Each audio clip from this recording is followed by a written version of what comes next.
quand il m'a été demandé d'achever, enfin de parachever ce cycle de conférences autour de l'exposition, évidemment, je connaissais l'exposition parce que comme Éric l'a signalé, j'ai contribué.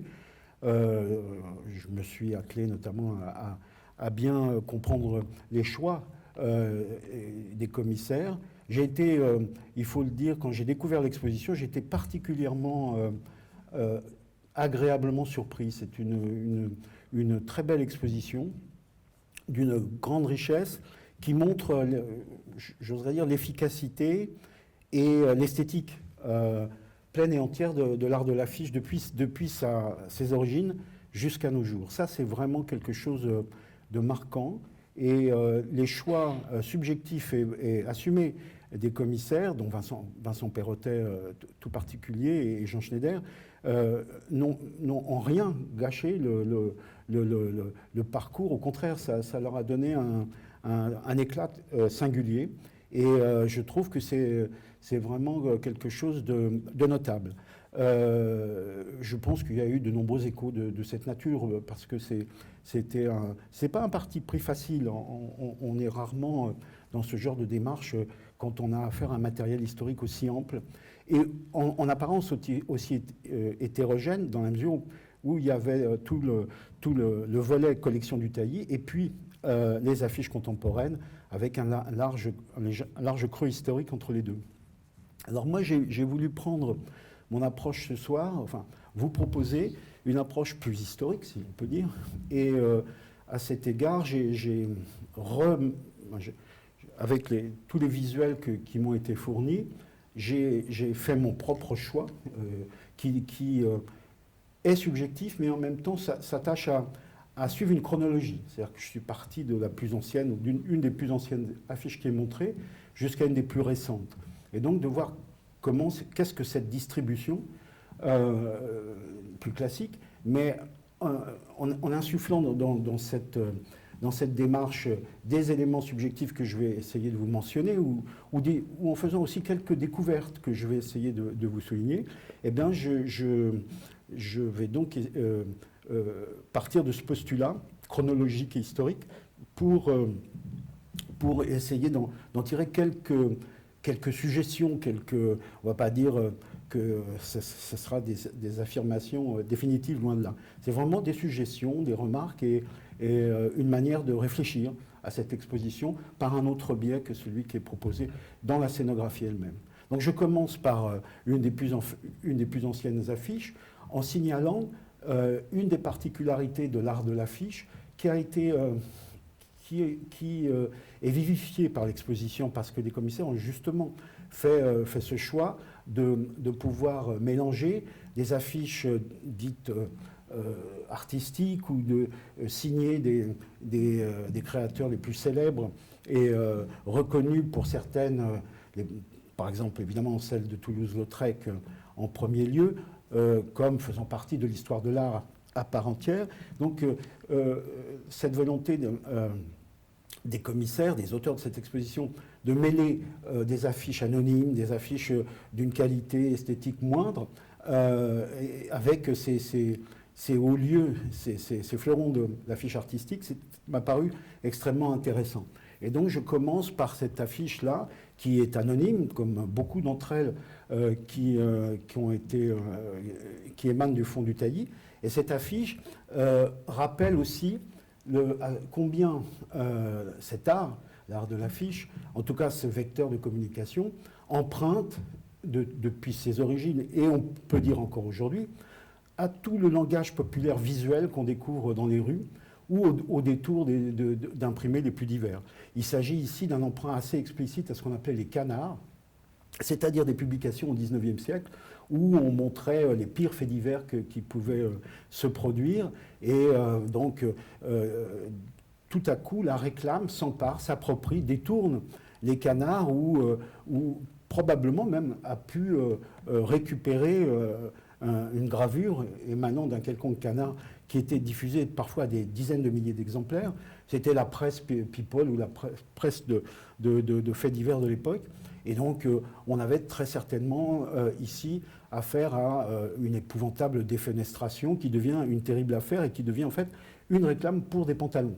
Et ça, j'ai trouvé que c'est tout à fait caractéristique aussi de ce jeu assez profondément onirique qui se produit dès les débuts de l'émergence de cet art et de cette communication, et qui va abreuver, qui va ne cesser d'enrichir, de fertiliser aussi d'abord l'art lui-même, et puis son histoire, et puis également des courants artistiques. Dada, le surréalisme, bien d'autres vont, Fluxus plus tard, vont aller regarder l'affichisme jusque dans son côté le plus vernaculaire. Un autre aspect qui est fort aussi dans cette exposition, c'est de donner la parole, si l'on peut dire, à l'affiche typographique.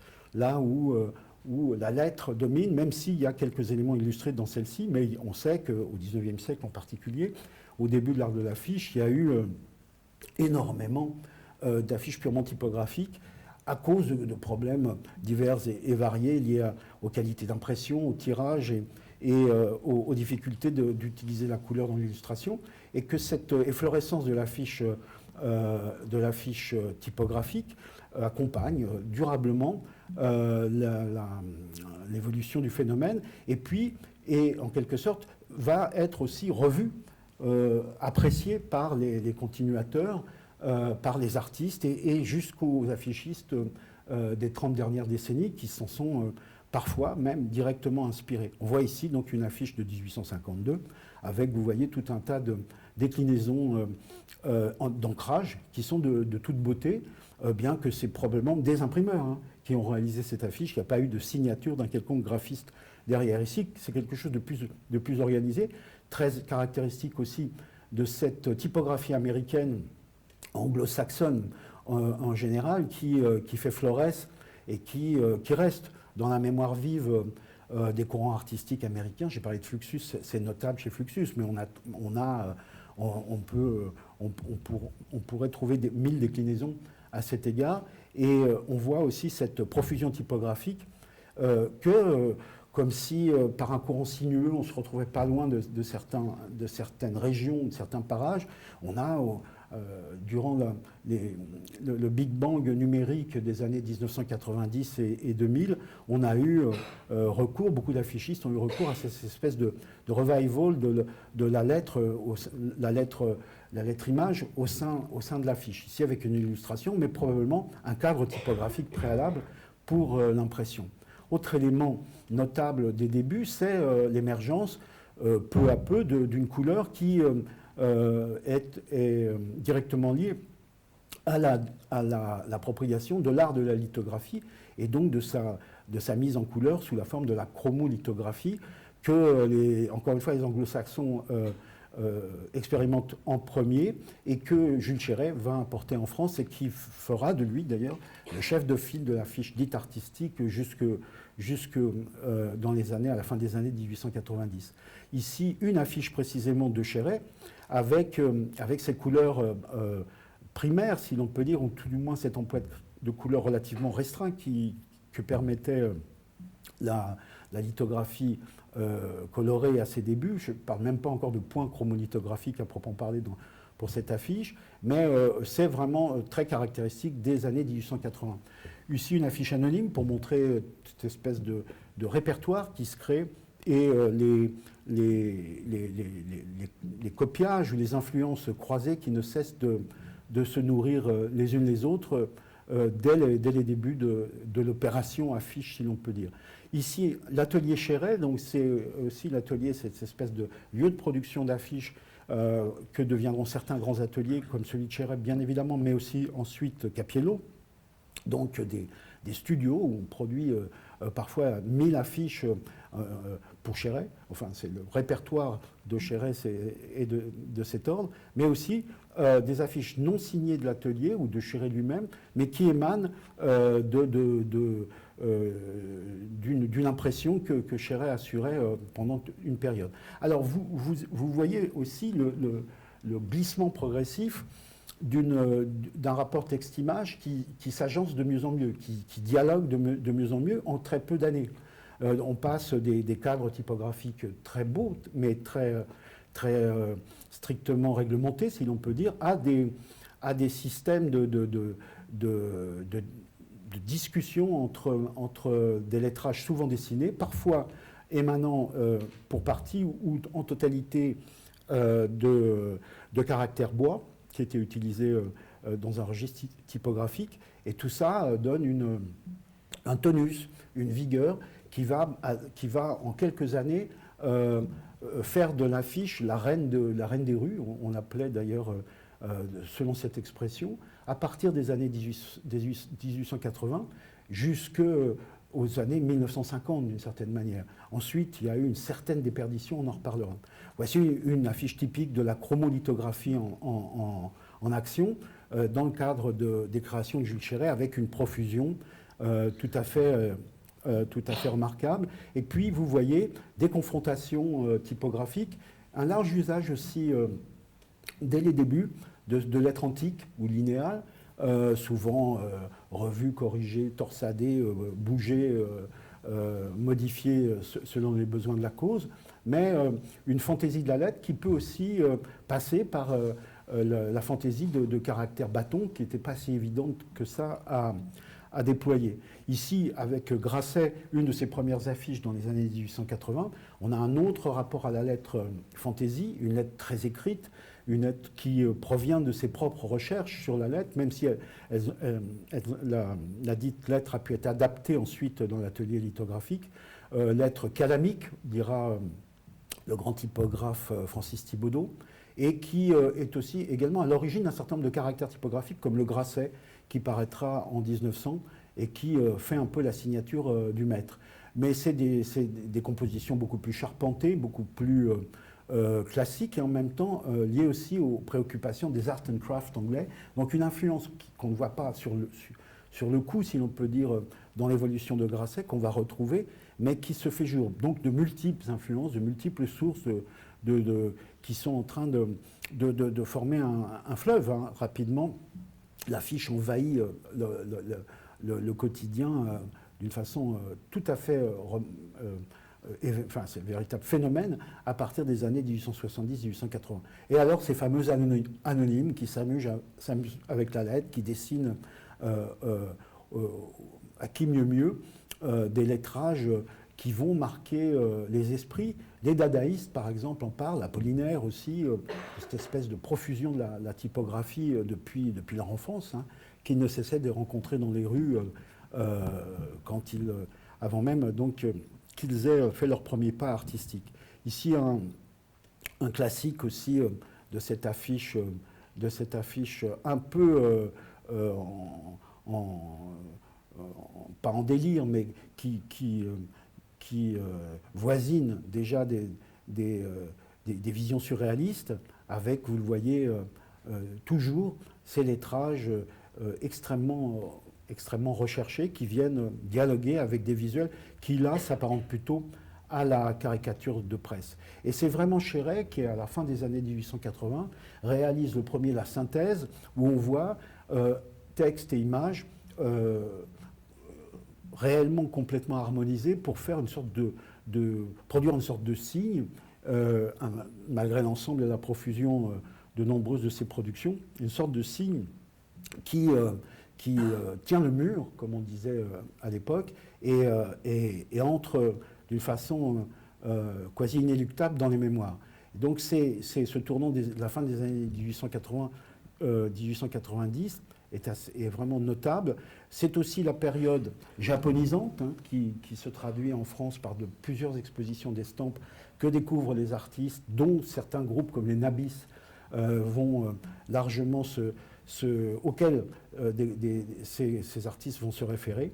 Et puis, donc, l'affiche picturale, l'affiche expression d'une lettre en liberté ne cesse pas de s'épanouir sur les murs avec des anonymes, des signatures peu connues comme celle-ci de A. Andreas, ou celle-ci qui n'a pas été retrouvée, Mais on peut imaginer de bons plasticiens, parce que la plupart des peintres d'affiches de l'époque sont d'excellents plasticiens qui mènent des carrières en parallèle et qui également très, très régulièrement participent du choix typographique. Ce n'est pas toujours le cas. Certains font des passe-partout, c'est-à-dire des motifs à partir desquels les lettreurs dans les ateliers de lithographie vont organiser la composition, mais souvent ils contribuent. C'est le cas d'un contemporain de Chéret qui arrive un peu plus tardivement au devant de la scène, enfin à peu près au même moment, mais un peu décalé par rapport à Chéret, et qui va connaître une grande renommée, qui est très bien représentée dans la collection du Tailly, qui s'appelle Choubrac. C'est un des grands affichistes. Alors il meurt en 1902, ce qui fait qu'il est assez jeune, et ce qui fait qu'on n'a pas une production de Choubrac égale à celle de l'atelier Chéret, mais bon, Choubrac a réalisé énormément d'affiches. On en voit ici qui sont toutes destinées aux arts du spectacle, qui est un des grands, enfin c'est un des grands lieux de la commande d'affiches.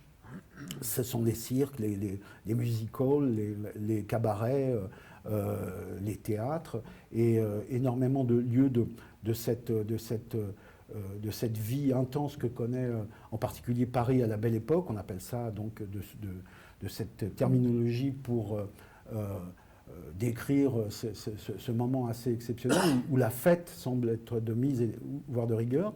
Et donc Choubrac est un de ces peintres affichistes propres à la Belle Époque, et avec également une constante fantaisie dans les compositions, dans les couleurs, dans l'organisation du texte et de l'image. Et alors ça, c'est pas montré, ça n'a pas été dans l'exposition, mais on peut le souligner, également beaucoup d'affiches publicitaires et commerciales qui accompagnent ces créations plus liées au divertissement, au spectacle. On notera ici une affiche qui montre un noir, un des grands artistes noirs du temps, Chocolat. Chocolat qui a été immortalisé par ailleurs par Toulouse-Lautrec dans des lithographies diverses, et puis qui a été filmé aussi, également au tout début du cinéma, un personnage vraiment assez hors du commun, et qui donc peut être considéré, donc, entre guillemets, j'utilise l'expression avec beaucoup de... prenant des pincettes, le bon noir dans la réclame et la communication du temps, étant entendu que l'exposition a montré aussi des affiches assez rudes pour notre mémoire collective, qui montrent des tribus noires présentées dans le cadre d'expositions coloniales, etc., et qui, malgré la qualité des affiches, font froid dans le dos. Mais c'était, je pense, une nécessité de rappeler que cette émulation, cette mobilisation esthétique du temps pouvait aussi comporter des situations qui, éthiquement, nous paraissent complètement...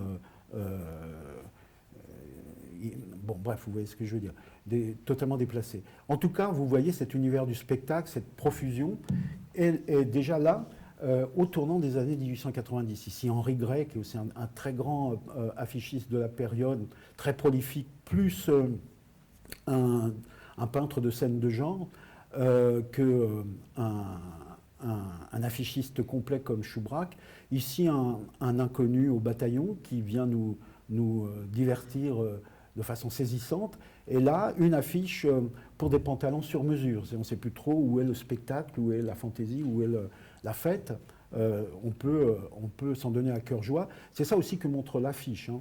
C'est quand même un moment, il faut le reconnaître, où elle masque aussi par certains aspects une certaine noirceur du paysage social, par exemple, où les conflits politiques et sociaux sont quand même assez vigoureux, surtout à partir de 1900.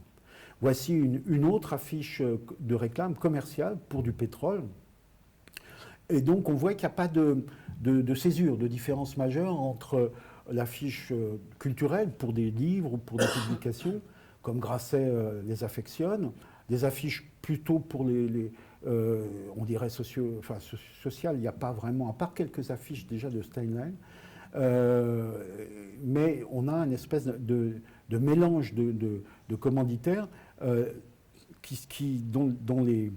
dont les traductions des réclames se font par d'excellents peintres et plasticiens qui ne font pas de césure, qui ne cherchent pas à répondre plutôt à telle ou telle commande qu'à une autre. C'est un ensemble assez homogène de ce côté-là, des réponses assez homogènes de la part des affichistes. Encore un exemple splendide du jeu texte-image qui peut être produit dans ses débuts de l'affiche. Et puis, le style Cheret qui évolue pour donner cette pimpance très particulière des Cherettes vers 1890, 1892, avec un aspect plus peint encore que les précédentes compositions, un côté grivois aussi qu'affectionnent beaucoup les commanditaires et les affichistes dans cette décennie et jusqu'au début du XXe siècle, et peut-être une influence des impressionnistes dans les dispositifs, en tout cas dans le maniement de la couleur.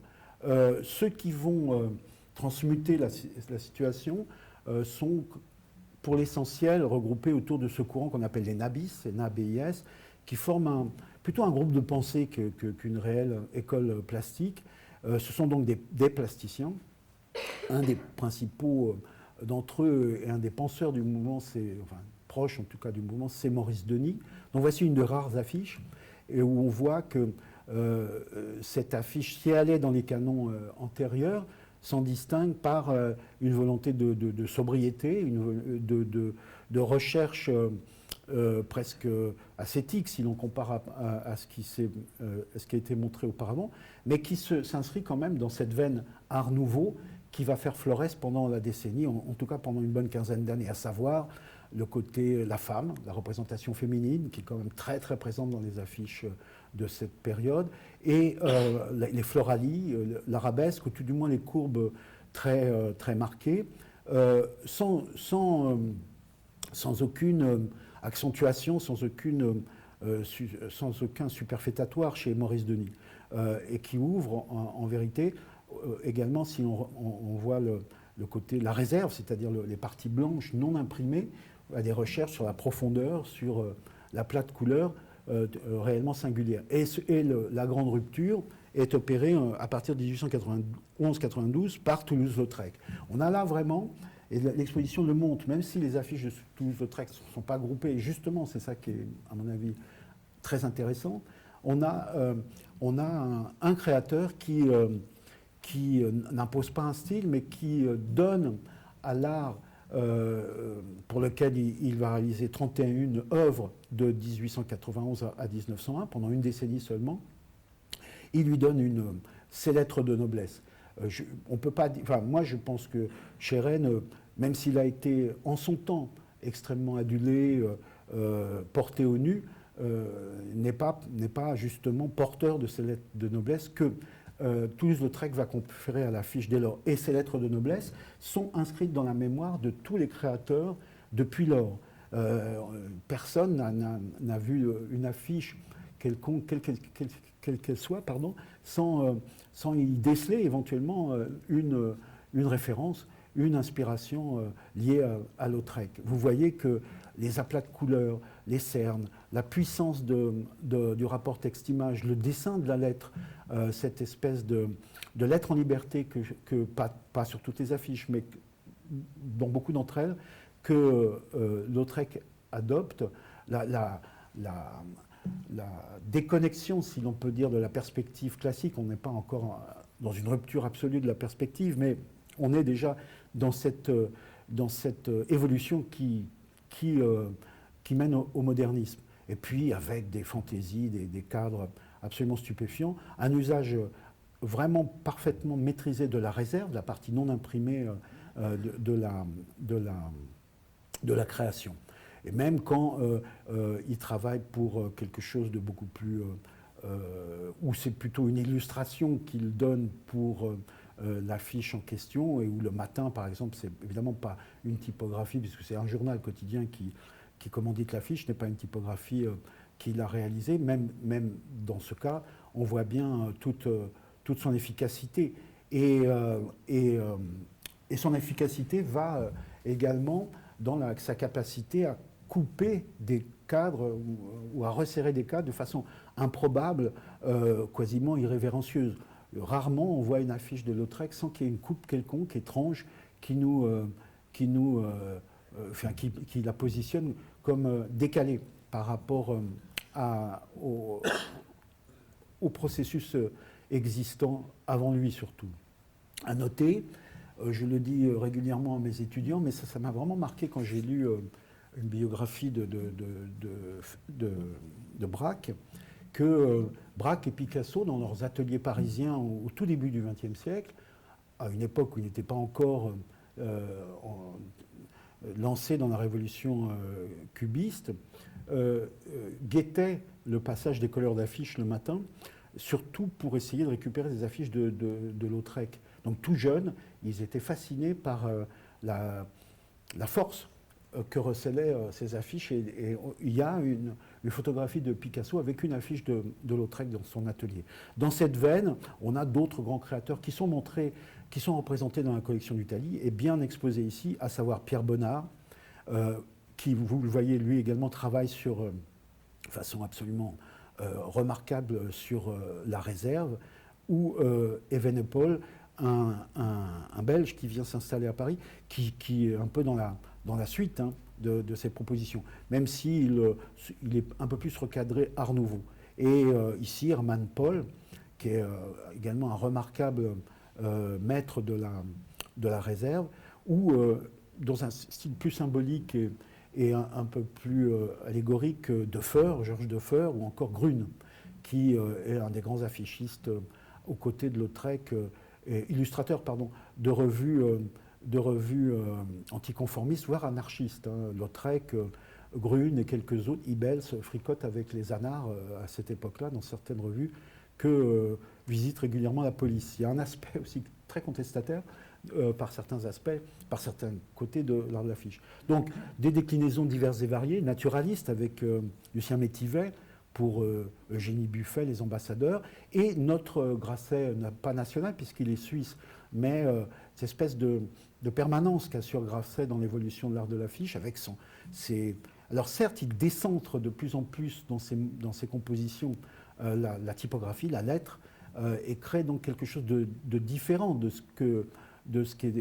tous les canons officiels, mais en même temps, il essaye de régenter l'aspect art nouveau que prend la production dans son ensemble des arts majeurs aux arts mineurs à la fin, à partir du milieu des années 1890. Une de ses célèbres affiches, par exemple, pour le Salon des 100, où tous les indicateurs de la beauté art nouveau sont positionnés, est d'une grande sobriété, et même si donc elle est porteuse des volutes nécessaires à la chevelure de la jolie fille, les floralies sont présentes. En même temps, on voit que les aplats de couleurs, les cernes, sont proches des recherches des Nabis. C'est une structure très particulière à cet architecte qui a eu une grande influence aussi sur son temps. À noter par exemple qu'il a réalisé des vitraux à partir de ce motif. Alors on voit, donc il y a des cohortes de suiveurs, comme c'est le cas dans bien des domaines. Ici, un créateur qui c'est Bastard, je crois, c'est son nom de famille, qui crée pour des bières une splendide pépé Art Nouveau, un peu dans le registre décoratif de Grasset. Et ici, Henri Thirière, un peintre un peu salonnard, comme on disait, un peu officiel de l'époque, qui donne à cette majesté Art Nouveau de l'affiche toute son ampleur en lui conférant donc la figure d'une muse régentant l'art de l'affiche avec les noms de Villette, Forain, Steinlen, Ibels, Lautrec, etc., qui viennent inscrits sur la feuille, montrer la panthéonisation des créateurs. Et même donc Chéret est influencé par la manière dont Lautrec a bousculé l'art de l'affiche. Alors, il faut relativiser, c'est pas tant par la diffusion à des milliers d'exemplaires que Lautrec a pu avoir une forte influence. Certaines de ces affiches ont été assez vues dans les rues, comme par exemple le Moulin Rouge, mais d'autres sont vraiment restées beaucoup plus confidentielles. Il faut noter que les collections d'affiches sont très, très importantes dès les débuts. Il y a véritablement un public qui se rend compte que c'est un art nouveau, au sens pur de l'expression, qui est en jeu. Et donc, on a des collectionneurs qui ne cessent de courir les marchands. Il y a des marchands, des galeristes, Sago, etc., qui se constituent en vendeurs d'affiches et qui créent qui publient des catalogues. Il y a des ventes aux enchères. Et puis surtout, il y a de splendides publications, dont certaines sont ici au silo, dans le cadre du don du taillis, dont les maîtres de l'affiche. Alors, vous trouverez sur sign.org, je fais un peu de réclame pour mon site, mais on a pu, nous, scanner, reproduire quelques pages marquantes des maîtres de l'affiche, où on voit pas mal de ces affiches, ou donc des affiches très diffusées, comme celle de Chéret, et puis des affiches plus confidentielles, comme celle de Lautrec, ou même des affiches à l'état de maquette, comme les Beggar Staff Brothers en Angleterre, sont montrées comme au même titre les unes que les autres, comme des très grandes réalisations. Et ces maîtres de l'affiche couvrent la fin du XIXe siècle et donnent un écho considérable, une reconnaissance qui est partagée par tous les collectionneurs. Il y a une espèce de cooptation. Donc Chéret bouge son style, on voit ses aplats, etc., qui commencent à venir envahir ses compositions. C'est très caractéristique dans cette affiche pour la L'Œil Fuller. À noter aussi qu'un certain nombre de spectacles sont considérés comme étant des formidables sources d'inspiration pour les affichistes, et la L'Œil Fuller et leurs commanditaires va être décliné dans de très nombreuses affiches diverses, dont plusieurs ici sont montrées, dont celle de Chéret. Et là, c'est une suite d'affiches de Pal, c'est-à-dire Jean de Paléologue, un Roumain installé en France. Ça, c'est aussi important. Je parle du Suisse, là, d'un Roumain. Il y a plein d'autres, des Italiens comme Cappiello. Il y a une espèce... Paris est la capitale des arts, jusqu'à la Seconde Guerre mondiale. Et parmi les affichistes, il y a un bon tiers qui sont émigrés, pour la plupart européens, et qui donc concourent à cet enrichissement. Donc Pal, et vous voyez ici à travers les affiches de Pal, quelque chose d'autre qui se traduit également ici dans cette affiche-là pour Rayon d'Or, donc une affiche commerciale, tout ce qu'il y a de plus courante, et celle-ci pour les pétroles, mais qui n'est pas de Pal, mais de Henri Gray, c'est la présentation du corps féminin, de la nudité féminine. Et Pal a réalisé pas mal d'affiches où le corps féminin est mis en valeur. Alors est-ce que c'est pour faire du porno soft, comme on dit dans les 20 dernières années, ou est-ce que c'est une sorte de magnificence, stade ultime de l'art nouveau? Il y a peut-être aguiché le public, c'est quand même la période grivoise, où on adore les calembours sexuels ou à connotation sexuelle. C'est toute l'ambivalence de l'époque. On le voit ici dans cette affiche d'Henri Gray encore, qui nous font penser... Enfin, il y a également aussi une liberté de présentation beaucoup plus grande et qui va tendre quand même à s'atténuer malgré les affiches des années 1980 en particulier, 90, mais là beaucoup plus commercial, beaucoup plus tape à l'œil que ce registre des compositions avec nu féminin qui est développé à ce temps. Une affiche de Grune en 1900 qui joue aussi sur la grivoiserie à sa manière, et tout à l'avenant. Alors, beaucoup de femmes, c'est incontestablement une des caractéristiques de l'art nouveau et de l'époque.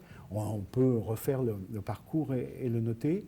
C'est vraiment une emblématique art nouveau avec son côté, sa désuétude, qui va être transfigurée par la Première Guerre mondiale, où on va ensuite parler des garçons, des femmes aux cheveux courts et plus du tout habillées avec tous ces froufrous, ces guêpières et ces corsets qui, comme leur nom l'indique, corsettent la femme. Et donc l'évolution féminine est déjà en jeu aussi dans ces affiches d'une certaine façon. Ici, c'est également un plasticien très célèbre de l'époque qui commet quelques affiches, peut-être même la seule dans ce cas, Paul Balurio. Ici, un bon proche des Nabis, Manuel Robe, qui lui est dans un répertoire plus art nouveau et avec ses coloris propres au Nabis qui vont bien avec le thème même de l'affiche. Ça, c'est une des rares affiches plus ou moins emprunté au Jugendstil allemand et autrichien. Je ne sais plus le créateur, mais enfin, ce n'est pas une célébrité du mouvement Jugendstil, mais on y voit là également une influence picturale, donc beaucoup d'influence picturale. Il faut voir, on a des photographies, enfin moi j'ai par exemple fait des recherches de photographies dans les rues à l'époque, on voit beaucoup de scènes de genre, les gens appréciaient beaucoup les scènes de genre, et de temps à autre, dans ces représentations où on voit machin, machine à bicyclette, telle jolie fermière au milieu d'un paysage idyllique, on voit apparaître les affiches des créateurs qui viennent pas perturber ce paysage très coloré, hein, qui est très, très fort, qui tient le mur. C'est-à-dire que tous ont pris l'habitude de peindre, dessiner et de produire des maquettes, pas réellement au format, encore que dans l'atelier de Chéret, il y avait pas mal de maquettes au format, et d'aller les positionner sur un mur. Cassandre aura encore ce genre de démarche, d'aller, il ne fera pas au format, mais un format un peu réduit, parce qu'il y avait de plus grandes affiches aussi, et d'aller voir ce que ça donnait, d'aller de vérifier si ça tenait la route, si ça tenait le mur, si l'œil, si ce qu'on voulait faire voir à l'œil était bien, correspondait bien à ce qui se produisait effectivement à une certaine distance. Donc ça, c'est très important, parce que ces gens-là savaient ce qu'il y a entre la main, l'œil, la manière dont on se penche sur une œuvre, et puis sa transposition et son accroche définitive. Ici, Manuel Orasi qui clôt un peu cette présentation du fond du taillis avec une affiche en 1900, très inspirée de l'Art Nouveau, et qui est également une manière d'allusion à un grand absent de la collection du taillis, Mucha, que vous connaissez tous avec ses jolis pépés Art Nouveau et ses formidables ornementations.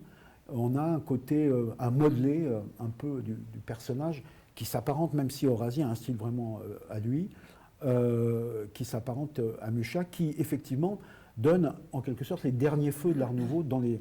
Enfin, il a contribué dès 1894-93, mais il va donner les derniers feux d'Art Nouveau dans les quelques années qui suivent l'exposition universelle de 1900. Une très belle affiche assez rare de Steinlein. Alors Steinlein, il y aurait beaucoup à dire, d'autant plus qu'on a montré il y a 2 ans de splendides affiches de lui pendant la guerre de 14, où on le voit qui contribue à des actions humanitaires. D'abord parce qu'il est suisse et qu'il n'a sans doute pas l'opportunité de pouvoir travailler avec des services de propagande en direct. Et en plus, je pense, vu ses positions politiques et sociales, il s'est cantonné à l'humanitaire parce qu'il réprouvait au fond la guerre. Il l'a dit suffisamment. Donc Steinlein, avec sa critique sociale et cette évolution très particulière qu'on trouve fortement dans les revues et les magazines du temps.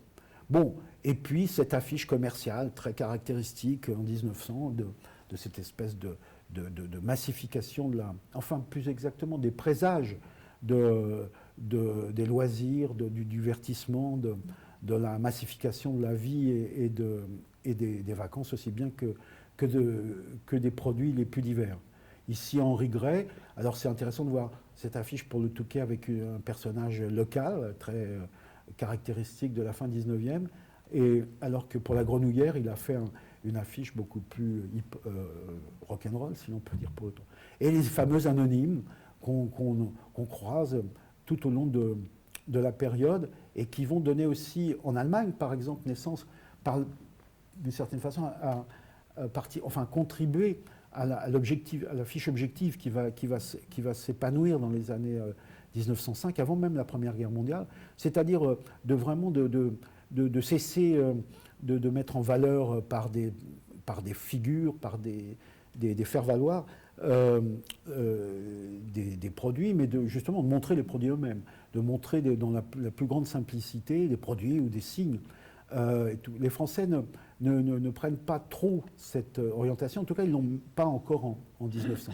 Ici c'est l'anti-pépé Art Nouveau, qui est dû à Louis Anquetin, un très bon... Alors ça par exemple, cette affiche est montrée aussi dans les maîtres de l'affiche, comme étant un des petits chefs-d'œuvre de production de l'époque, elle date de 1898. Et donc toutes ces affiches du chocolat Meunier aux petits écoliers lus qui nous font montrer aussi un monde enfantin très riche hein, dans ce cas. Des piou-piou, c'est-à-dire nos braves soldats qui sont largement montrés, avec, vous voyez, toujours les répercussions du Big Bang du début de la décennie 1890, cette lettre en liberté qui s'épanouit largement dans la plupart des créations. Pâle, qui fait un splendide chant d'habit après avoir un peu abreuvé le public de ses pépés nus. Chant d'habit, c'est un peu plus tardif, c'est en 1900.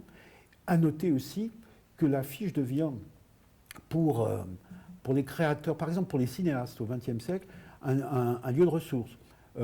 Marcel Carné s'inspirera de cette affiche et de quelques photographies, mais particulièrement de cette affiche, pour le personnage des Enfants du Paradis incarné, j'oublie toujours son nom, par Jean-Louis Barrault, mais vous connaissez sans doute les Enfants du Paradis, le fameux personnage du Pierrot dans les Enfants du Paradis, marchand d'habits, etc. Une affiche en conclusion, mais c'est une conclusion hésitante parce que c'est une des affiches les plus tardives de la collection du Tailly. Elle a encore à peu près toutes les caractéristiques des années 1890. On la repère particulièrement par un lettrage apéritif en titre d'éperditeur qui est possiblement dû à Auriol, Georges Auriol, qui va dessiner un caractère qui était lithographe chez Vergniaud, un des plus meilleurs lithographes de l'époque, qui a créé la lettre pour l'affiche de Gitane, de Lautrec en 1901, et qui a peut-être mis sa patte ici en 1900, parce que c'est tout à fait caractéristique de toute une flopée de caractères qu'Auriol va développer dans le cadre de la fonderie Peignot au tournant du siècle. Et en conclusion de la partie du Tailly, une affiche qui n'est pas là, la seule, toutes les autres sont là, que j'ai voulu montrer d'abord parce qu'elle est rare dans la collection du Tailly, elle est due à Capiello, Leonetto Capiello, et du Tailly n'a pas percuté sur Capiello. Alors on peut dire que Capiello, à l'époque, n'a pas encore explosé, lui non plus. Il réalise des affiches dans un registre un peu connu, même si on voit une réelle synthèse et une volonté de faire sobre, d'économie de moyens, comme on dit maintenant. Il n'a pas encore produit les chocolats Klaus et autres grands véritables chefs-d'œuvre qui vont donner encore un nouveau stade à l'évolution de l'art de l'affiche. Mais bon, c'est dans les prémices. En tout cas, ça n'a pas tapé plus dans l'œil du Tailly que ça, mais c'est quelque chose qui prélude à la modernité par certains aspects, par les caractéristiques que je viens de vous donner. Donc, immense creux historique entre cette collection et ce que le festival et le pôle graphisme ont pu récupérer et conserver depuis les années 1980, c'est-à-dire maintenant depuis bientôt une trentaine d'années. Et j'ai tenu donc à montrer en entrée de la partie plus contemporaine deux affiches emblématiques de deux tendances fortes qui traversent la représentation graphique, le graphisme depuis les années 1970. L'une est dite tendance polonaise, tendance de l'affiche polonaise, en particulier dans le domaine de l'art de l'affiche qui nous concerne, et l'autre c'est la tendance dite suisse. Et alors ce qui est intéressant, c'est que Tomaszewski, dont on voit ici une très belle affiche assez tardive dans son œuvre en 1985, est représentée. Il y a encore chez Tomaszewski les références, il a lu, il connaît Lautrec et cette évolution antérieure et il l'a intégré à l'évidence dans sa propre perspective. Chez les Suisses, on a une rupture qui s'appuie sur des antécédents qui sont plutôt dans les années 20 avec le Bauhaus, avec la nouvelle typographie, les recherches de Schwitters, etc., des constructivistes aussi par bien des aspects, et leurs propositions dans le domaine de l'affiche sont par moments d'une radicalité extrême, comme ici cette affiche de Müller-Brockmann, qui a eu une excellente exposition d'ailleurs dont Vincent Perrottet était le commissaire, il y a une bonne dizaine d'années, si mes souvenirs sont exacts. Et c'est probablement, j'ai oublié de demander à Vincent, mais c'est probablement dans ce cadre que cette affiche de William Brockman, qui est antérieure à l'apparition du festival, a été récupérée, donc acquise et conservée au sein des collections. Mais c'est un peu les deux fortes tendances qu'on a voulu opposer, mais qui ne sont pas si, au fond, pas si éloignées que ça, à mon sens, malgré les apparences, et qui irriguent un peu les évolutions depuis, en tout cas des années 80-90, au début du festival à l'évidence.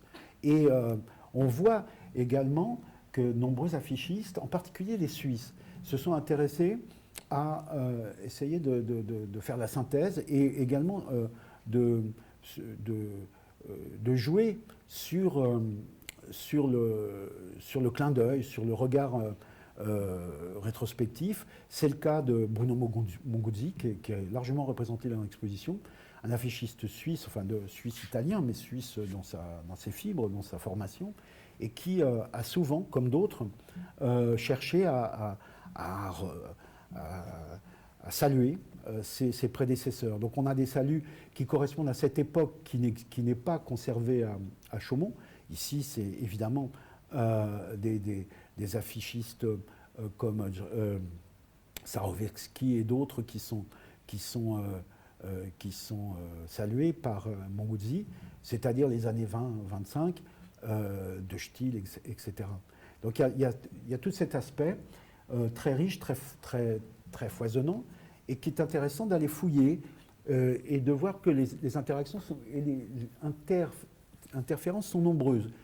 La classification suisse-polonaise n'est pas du tout si évidente que ça, surtout quand on voit un Suisse comme Niklaus Troxler, par exemple, qui est bien représenté aussi dans cette exposition, proposé au début des années, à la fin des années, dans un des premiers festivals, cette affiche Cécile Taylor Solo, une affiche donc pour un festival de jazz à Vlissau, dont il conçoit toute la ligne graphique depuis des décennies, joue sur des signes et des éléments que ne renieraient pas les Polonais, à l'évidence.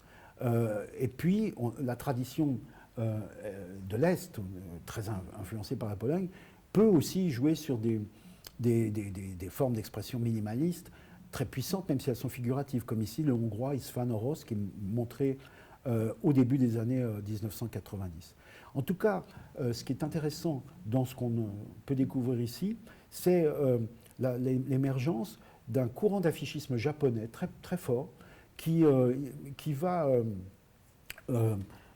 non pas se positionner en décalage ou en contrepoint ou en conflit avec les grandes tendances suisses ou polonaises qui vont un peu en s'essoufflant dans les années 90, mais qui essayent de produire à la fois des synthèses, des associations propres à une recherche très vigoureuse, et puis en même temps qui offrent un langage graphique très singulier que le Japon vraiment met en avant, dont des affichistes japonais mettent en avant de façon très puissante dans les années 1990.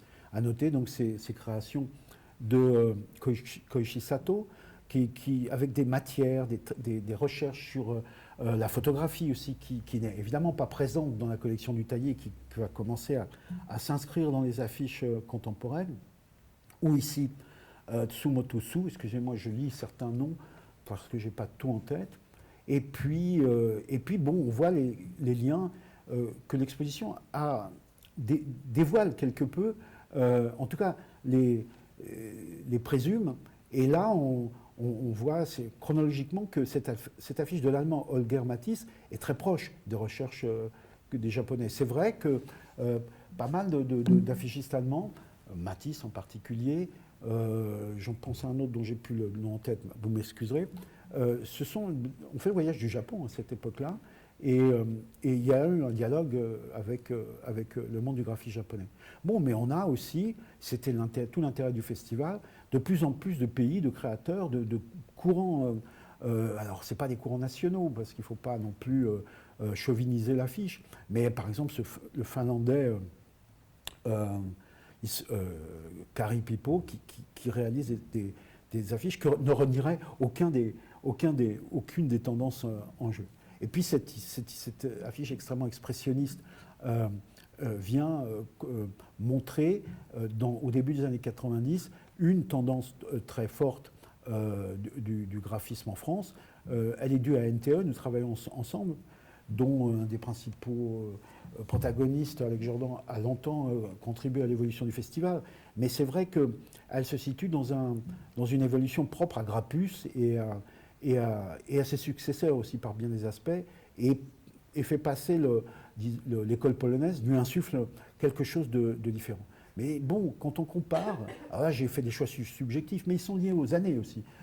Là, je n'ai plus la date, mais c'est 92, si mes souvenirs, puisque c'est l'anniversaire du débarquement raté à Dunkerque, c'est 92, et là c'est 92. Donc on a vraiment des Rio 92. On a un japonais, Shigeo Fukuda, qui est un des grands affichistes du pays du soleil levant, qui dialogue à sa manière avec les Européens, avec des signes très purs. Ici encore, Niklaus Troxler, une des grandes affiches sur l'environnement. Ici, c'est sur Rio. Je n'ai pas fait exprès, d'ailleurs, en les mettant côte à côte. Un Suisse, Claude Kuhn, un Suisse roman, donc peut-être plus lié à l'image que ses compatriotes germaniques. Mais bon, on voit le dialogue entre un Suisse et puis à distance, et puis, mais chronologiquement, l'analogie peut être mise en avant, avec ce Polonais dont j'oublie toujours le nom, qui est Wiesław Rosocha. Donc il y a deux affiches splendides ici, et évidemment qui ne sont pas catégorisées de la même manière, mais on peut voir que les confrontations, là aussi, fonctionnent, et en dehors même des courants dont j'ai parlé à l'origine. Encore un Français qui vient mettre son grain de sel et qui, lui, est un adepte du montage, et en particulier du photomontage, qui a connu ses grandes heures dans les années 30, et qui est réinsufflé par de grands graphistes, dont des Japonais, des Allemands, etc. Mais c'est Claude Baillargeon, malheureusement décédé l'an passé, qui fait écho également à une affiche de Sislevitch pour Amnesty International, qui est présente dans l'exposition. Werner Jecker, lui c'est un Suisse pur, avec un traitement de la photographie évidemment d'une autre nature, mais bon, qui va de plus en plus irriguer le rapport texte-image par le biais de cette photographie très stylisée, très recherchée, avec une précision dans le cadrage tout à fait remarquable. Encore Koichi Sato, lui qui se permet d'intervenir carrément directement sur la photographie, tout un tas de pistes qui vont être explorées ensuite par les graphistes beaucoup plus en profondeur. Là, c'est un rappel d'un japonais, Tadanori Yoko, qui est plus âgé que la plupart de ses compatriotes qui sont montrés ici, qui lui également fait renvoi au photomontage des origines, presque au photomontage Dada ou artfieldien, un peu constructiviste à bien des égards, ou son compatriote Makoto Saito, qui propose donc des jeux, des rébus, plus proche de l'estampe que le faux. Alors évidemment, Makoto Saito, il montre aussi, et c'est ce que proposent tous ces graphistes japonais à ce moment-là, aussi bien des jeux de lettres que un formidable appétit pour le montage et le photomontage. Ça, c'est très intéressant de voir ces évolutions. Et là, on pourrait penser que c'est un Suisse qui nous envoie un signal clair et net. Et pas du tout, c'est un Japonais qui s'appelle Okumura Akio, qui réalise pour une entreprise ce splendide jeu de signes qui est intemporel à bien des égards. J'y ai calé pour des raisons chronologiques, mais je trouve qu'en même temps ça fonctionne assez bien par la puissance du signe.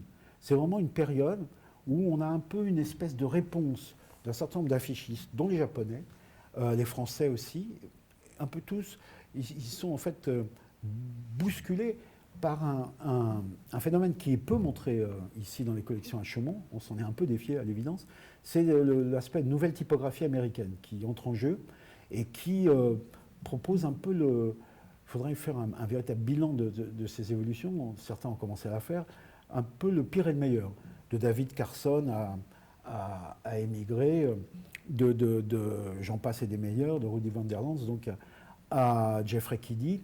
On a des recherches typographiques, mais aussi qui se traduisent dans l'affiche. Chez Neville Brody et Fontshop, pardon, il y a ces fameuses affiches typo qui sont qui sont comment dire, recherchés dans le monde entier. Ça, le festival les évite un peu. Sauf une année, sans doute à cause de revendications de jeunes graphistes fans, David Carson, qui était donc un des personnages phares de cette nouvelle typo américaine, un des plus discutables d'ailleurs à mon avis au plan esthétique, est venu ici et il a fait une exposition, c'était il y a peut-être bien 20 ans. Et moi, j'ai vu l'arrivée de David Carson. Et pour la première fois, j'ai vu un rapport du public, enfin des jeunes étudiants en particulier, à des figures du graphisme contemporain, de l'ordre de la pop star, quoi.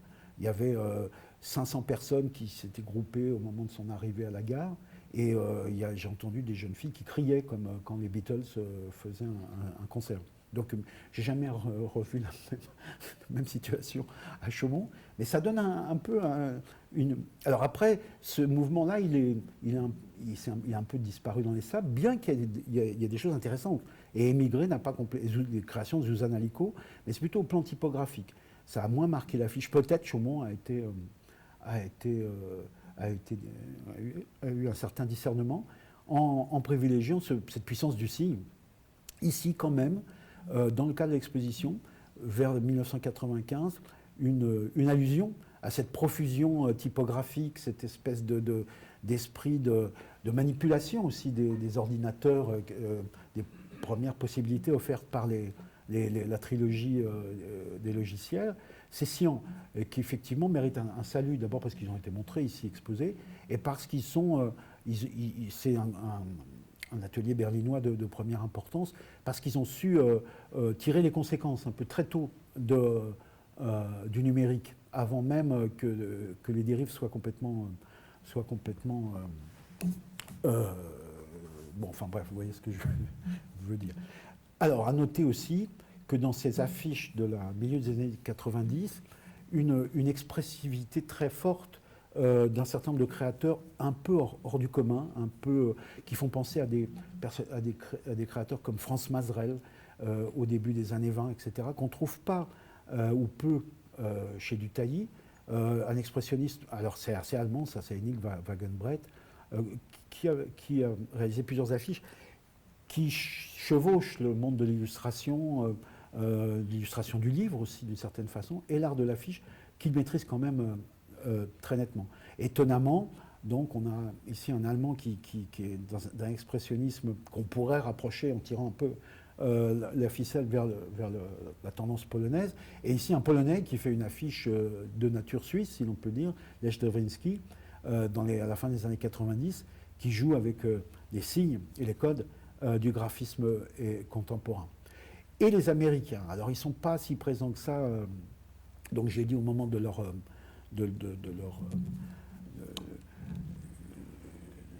montée en puissance via les découvertes du numérique et puis les travaux sur les premiers Macintosh et les premiers logiciels californiens. Mais par contre, Pentagram, plutôt la côte est américaine, vient en force à cause de cette tradition aussi proche de celle des Européens. Paul Lacher, pour ces affiches que vous avez très certainement vues, qui donc, elle, joue sur la profusion, joue sur les codes anciens, et qui, à certains égards, fait le pont avec ce qu'on a vu au tout début, c'est-à-dire le vernaculaire, le langage populaire, etc. Un autre anglo-saxon qui joue aussi sur ces références, qui sont très fortes à la fin des années 90, comme s'il fallait se replonger dans l'histoire pour revivifier une évolution quand même bousculée par l'arrivée du numérique. C'est un grand graphiste aussi anglais, Alan Fletcher. Là, il reprend une image fétiche de John Heartfield. C'est un autoportrait de John Heartfield que Heartfield utilisera pour une affiche, en fait une affiche pour le Parti communiste allemand. Donc c'est une image très marquée, très connotée, et que Fletcher va s'approprier et la bouger pour un congrès d'une grande association internationale, l'ICOGRADA, l'International Council of Graphic Design Association, qui est donc une manière de dire aux graphistes, on a une histoire, un patrimoine, et il n'est pas n'importe lequel. Et alors, cette appétence aussi pour la lettre en liberté, pour pour l'intervention un peu brute de décoffrage, qui elle aussi, se positionne peut-être non pas en contradiction, mais en écho ou en répondant des évolutions au propre numérique. C'est un Américain, Art Chantry, qui réalise cette affiche qui, elle, nous rappelle les Jeux Olympiques de Mexico et la révolte en 68. Paul Davis, un des grands fondateurs du Pushpin Studio à New York, qui est un jeune graphiste, qui livre cette affiche ici, donc purement script et dessiné.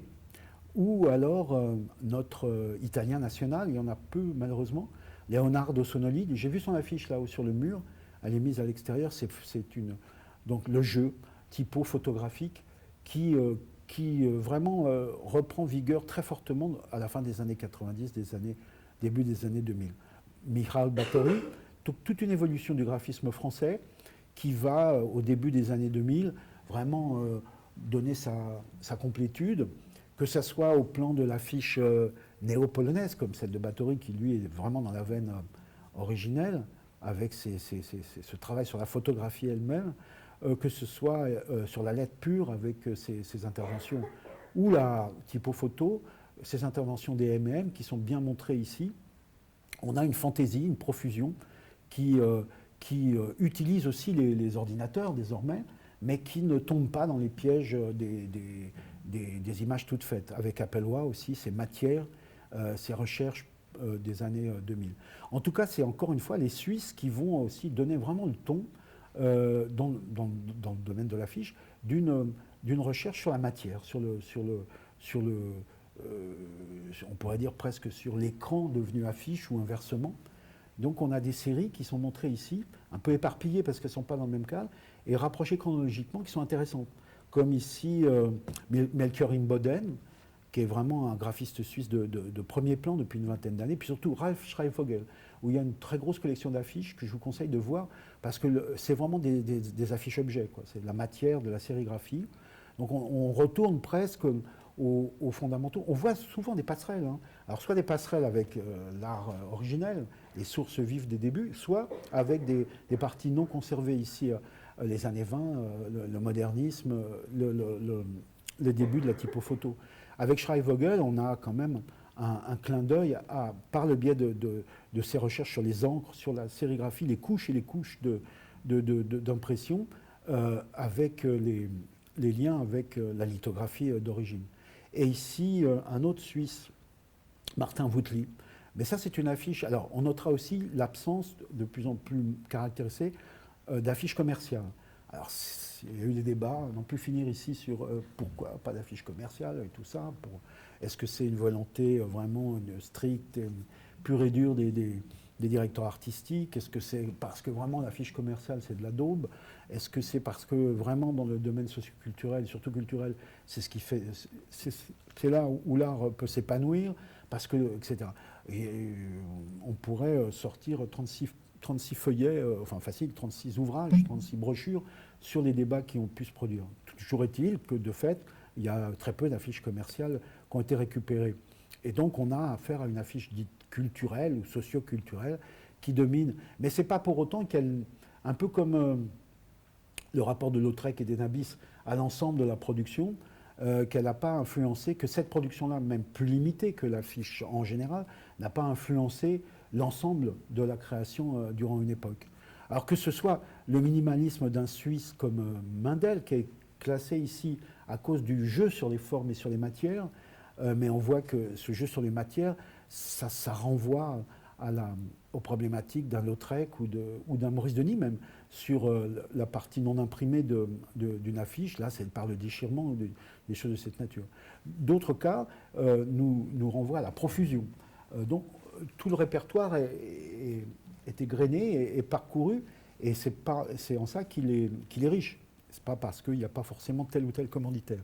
On pourrait quand même en discuter, ce serait bien peut-être d'ouvrir de temps à autre, quand l'objet le mérite, à des commanditaires qui ne sont pas des commanditaires sociaux et culturels.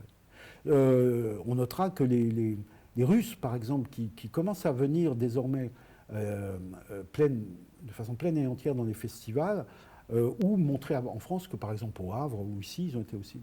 Austin Group joue sur la profusion, sur les codes, sur les références, sur un néo-dadaïsme, avec une expressivité toute russe.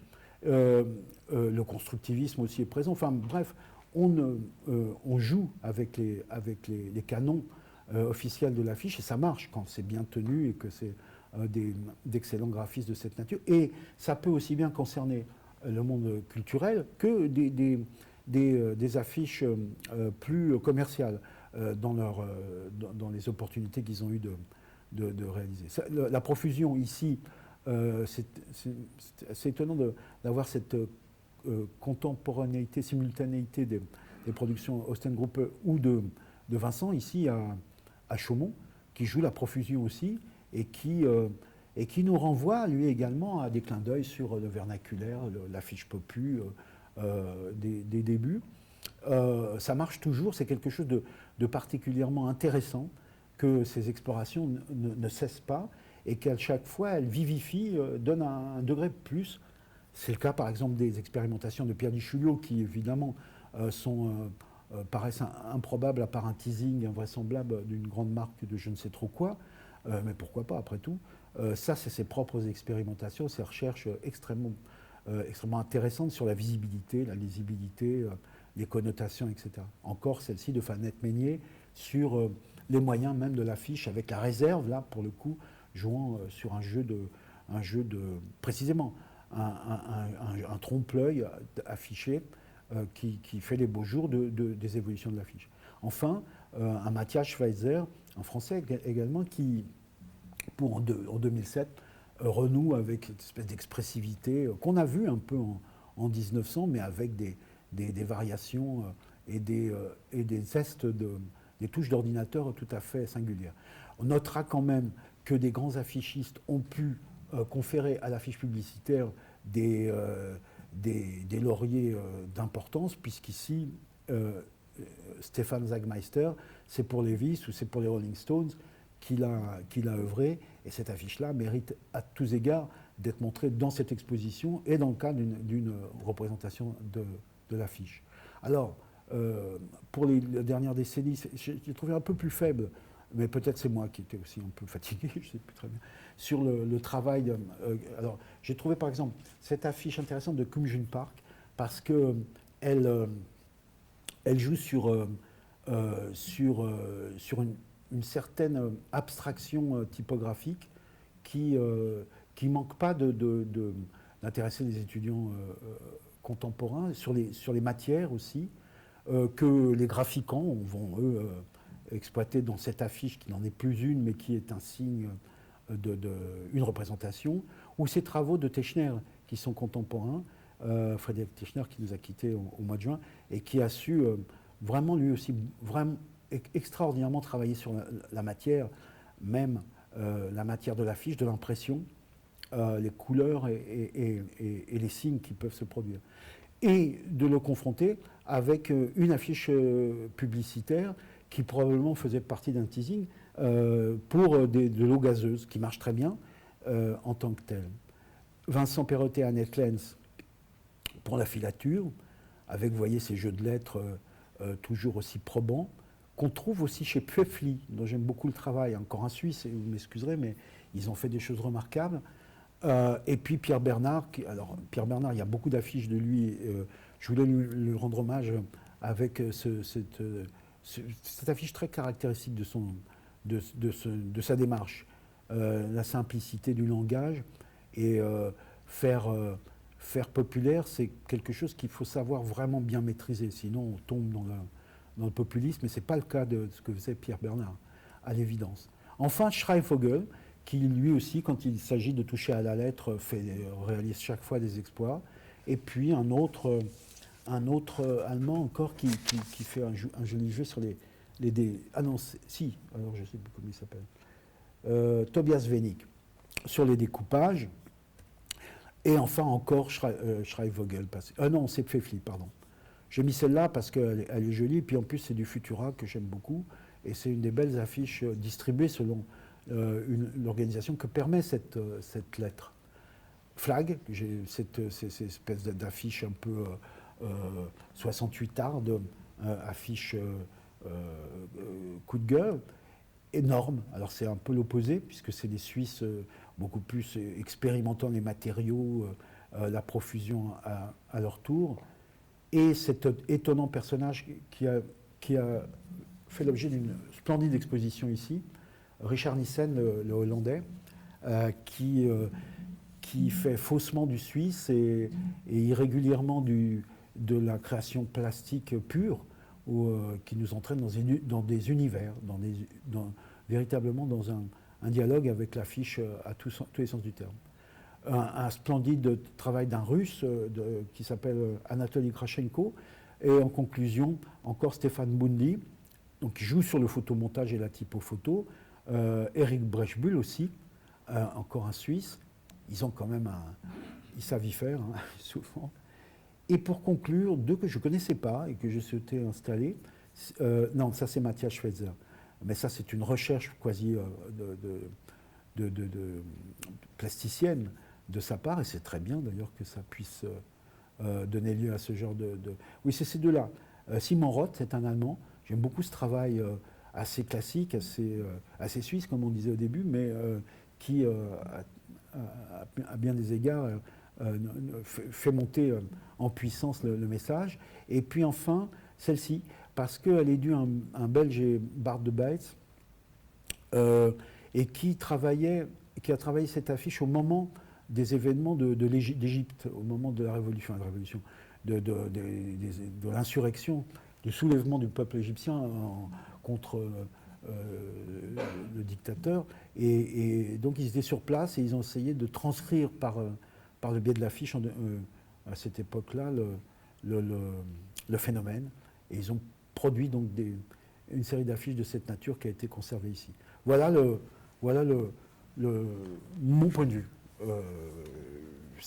Il est subjectif, mais j'essaie de l'étayer quand même par les connaissances historiques que j'ai pu accumuler, puis par des confrontations dont certaines sont apparues au fil dont certaines sont apparues au fil de mes propres recherches.